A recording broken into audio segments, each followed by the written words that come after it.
एकीकडे माओवाद हा संपला पाहिजे आणि दुसरीकडे इथल्या सामान्य माणसाला समाजाच्या आर्थिक सामाजिक परिवर्तनाच्या मुख्य धारेमध्ये आणता आलं पाहिजे।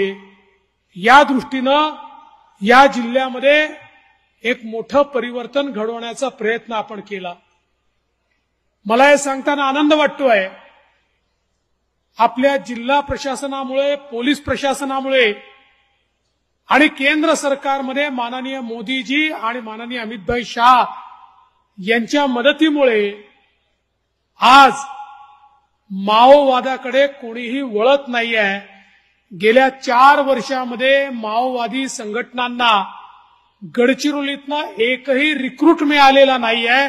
उलट मोठ्या प्रमाणात आता माओवादी जे आहेत आत्मसमर्पण करून आपल्या मुख्य धारेमध्ये येत आहेत आणि माओवाद नाही तर भारताचं संविधान आम्ही मानतो अशा प्रकारचा नारा देत आज आपल्या मुख्य धारेमध्ये हे लोक येत आहेत।